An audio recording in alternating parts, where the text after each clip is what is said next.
Sup Shredders, my name is Logan, aka Spiderhands, and welcome to an SP Patrons video today that I'm making for Chen Yida as part of their custom monthly music review.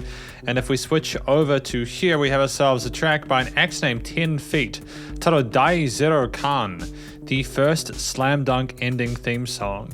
We're going to listen through this track from start till finish. You're going to hear what we think. We also have subtitles as well, English subtitles down the bottom, and Chen Yida has kindly provided a link to additional English subtitles if I need them. So without further ado, let's go. Let's do it. I love those sequences alongside the drum kits with the chord note accents.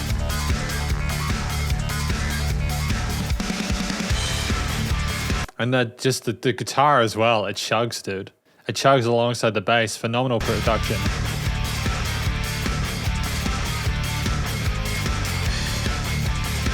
Yeah. Really stunning mix, actually. I love the, how do I describe it? I love the warmth of the tone of it. The Marshall amps are doing wonders on those rhythm guitars. Halftime switch? Cool. Good.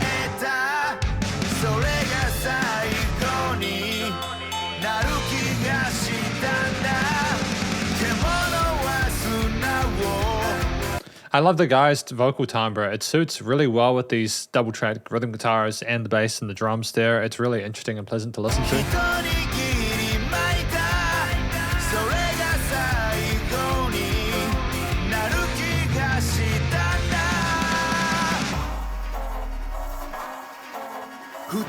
Those synths there are really unnerving and unnatural, and I'm not quite sure about the context that they're providing to this track harmonically or musically, but I guess we'll hear more as we go.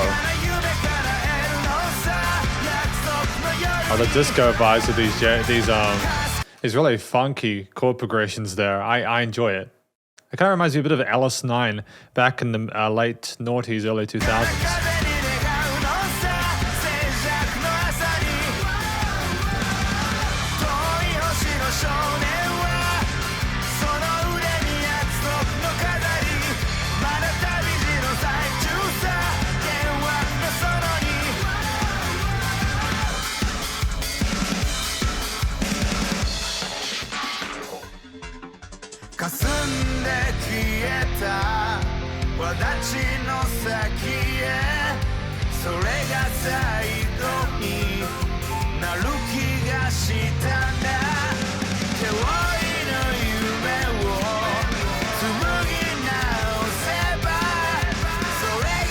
I like the additional lead guitar lines that we have on top of those unison bends. I think they're charming.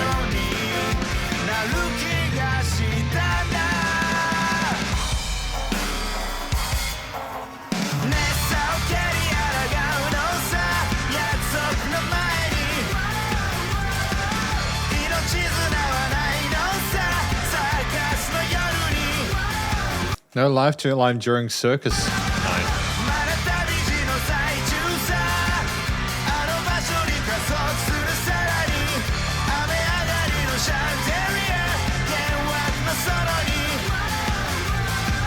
I mean, the call and response to the whoa, whoa, whoa, you know, that's really fantastic in regards to a shift there vocally. It keeps the interest up. It's like, oh, you know, it's like more of a melodic device rather than just a storytelling thing. I dig it. Again, and the tone on the drums as well is so polished and pristine. It's not sterilized. It's got a bit of oomph and a bit of edge to it, but I dig it. Good. Well done.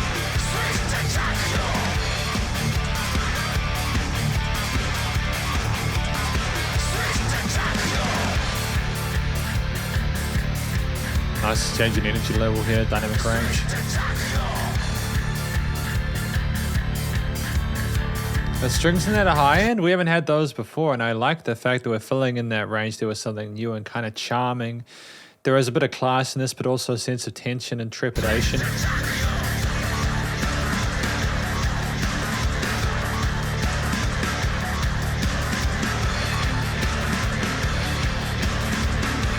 Got some flamenco or Latin American dance rhythms going in with the drums. It's great.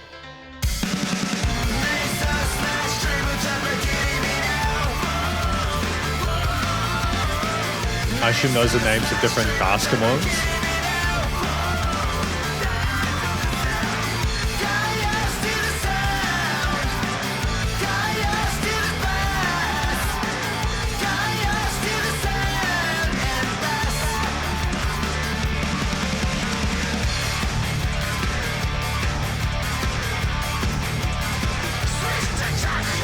mean, like, I assume this is a song that's celebrating basketball of some kind. I mean, the first slam dunk, you do get the insertion that there is something basketball related there.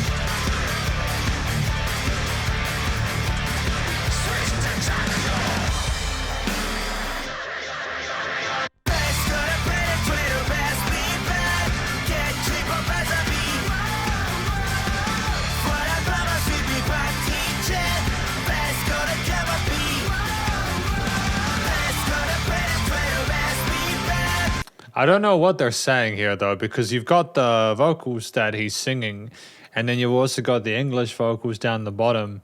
I'm not quite sure what to make of that.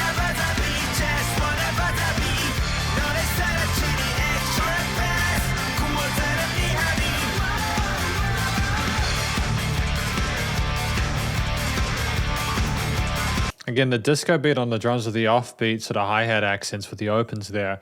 With the ba ba ba ba da da da da da, really stellar power chords and the palm muting on those guitars with the bass and the low end kind of rhythmic rhyming around the sub frequencies. It's really easy to follow along with. I like that there's distinct little varied sections there musically and sort of compositionally. Nice use of that ping pong delay there, the tape delay. Fantastic. It's wonderful. It's a really well-written song. I just don't really know what it's about beyond what's taken at face value. So with lyrics time, we have the lyrics here on the screen, the English translation. I'm trying to sort of figure that out. The beast scattered a handful of sand. I felt like it would be my last. So this is about someone who doesn't want to give up on their dream. This is their last opportunity to fulfill themselves. So they're accelerating the place further and further. Chandelier after rain in the garden of illusion. I think that this is about someone who is like they've got the opportunity to make the most of it. Actually, I'll go to the main conclusion page because this is the conclusion of my review of this SP Patrons video of a track by 10 Feet called Dai Zero Kan, the first slam dunk. I do think that this track is about someone who is realizing that their dream is in the palm of their hands and they're trying to sort of like absorb it and kind of take it in their stead and make the most of it.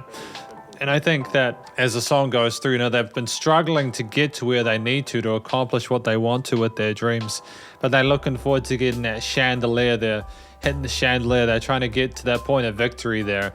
And the end part with all the different sort of basketball moves, my interpretation of that is him getting to a point where he does do those moves inside the basketball game in order to succeed and achieve his dream. That's the first slam dunk. That's my interpretation of what that's all about.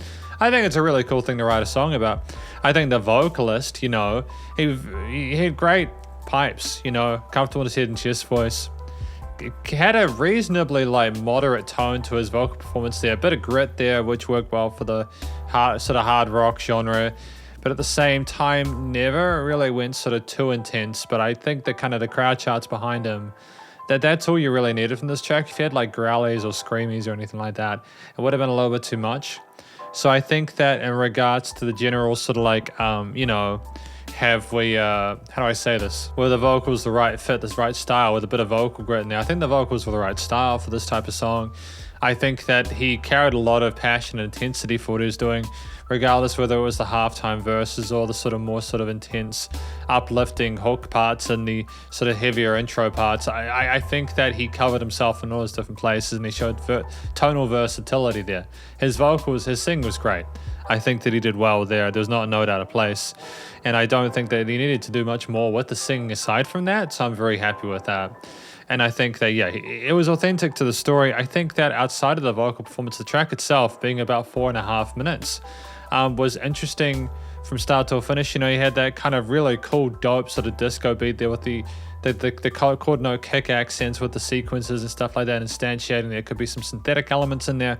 Then of course you had like the main sort of like dun dun dun dun dun dun dun dun dun main riff coming there with the bass and the drums there, showing how big it can get when it needs to. Bring that down to the halftime for the verse, switch the groove with the percussion there, allow for other elements to come in like the synths again and stuff like that, show a bit of sort of like rhythmic diversity from the percussion. come back up for that hook, that chorus line where there's a really catchy melody, and alongside everyone else coming in with those really interesting sort of harmonies and that progression there, and the bass line all the time rolling with those root notes and being thoroughly supportive of it. We had enough range, I think, with those verses and choruses and reiterations of the verse sections and those string parts as well that came in later in those instrumental bits, those little breaks there.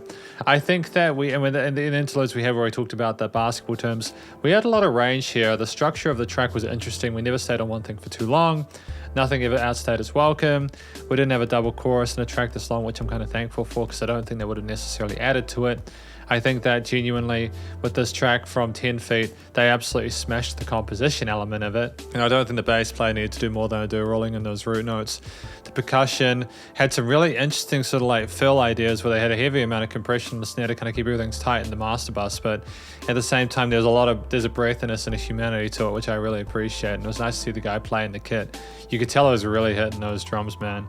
But there was dynamic range to the performance as well. Things could kind of simmer down a little bit, but not too much to sort of dissuade or bypass the commercial grade limiting and compression on it. It was fine. The guitarist, again, working with some of those arpeggiated bits in the verse sections, working with the power chords in the chorus as well, along with maybe some extensions there or some sort of bits of some diminished triads there. And those sort of like unison bends we had occasionally as well, like a little sort of lead sections. Dude, it was great. Honestly, there was with the vocal, not with the vocal performance, but with the instrumental performance there, we didn't have too much going on. There was enough to be able to appreciate the main sort of musical concepts there that are unique for each part. They transitioned well between each other. Nothing was ever overplayed. I think when the strings did come in at that higher section, they were occasional. Just like the sequences since at the start were occasional. I like that we didn't have everything be the whole same time. We knew when to take stuff away or bring stuff in to fill up space, etc. And I like the fact that we came in strong at the beginning. We left strong. We had a reasonably conservative bell curve there. And it was beautiful, man. I think that it was really well written and well performed. There was not a note out of place. I think that the production, recording, mixing, mastering was sensational there. I want to say more about the chord choices and stuff like that, but there were traditionally major or minor triads there without too much chromaticism or semitonal sort of stuff going on there. We paid attention to our key sigs and scale shapes, and while there was a bit of variation with it, we didn't sort of go too sort of progressive or avant-garde with it. But to get back to the production, I think that the vocals, the guitars, the bass drums, everything was recorded wonderfully. There were no issues with like the filtering and EQing of it. Everything had a clear presence in place in the stereo field. The guitars were double tracked, and the panning of stuff in the mix made sense. Like they were the leads in the center, the vocals in the center, the sequences on the sides, as well as the width of that drum kit was wonderful. I also enjoyed the leveling of each of the elements of the mix. I think they were well balanced. Like the overalls, there were no weird resonances in the frequency spectrum, so like that was adhered to. It was nice to allow without pumping, with dynamic range as well coming in, and changes in sort of meter and like flow there. There was a lot to appreciate with this track. I mean, I don't think I've listened to 10 Feet before with this track Dai Zero Kan, but I'd like to listen to more of them because this is my SP Patrons review of 10 Feet, Dai Zero Kan's The First Slam Dunk, or rather 10 Feet's version of Dai Zero Kan's The First Slam Dunk. Hopefully you enjoyed it. If you did, please do go check out their various social medias and the YouTube page, and stay cool and stay safe. Please remember to support your local musicians and artists at this point in time, as they need the help more than ever with all the crazy stuff going on in the world, and I will catch you in the next SP Patrons video. Spiderhands Out.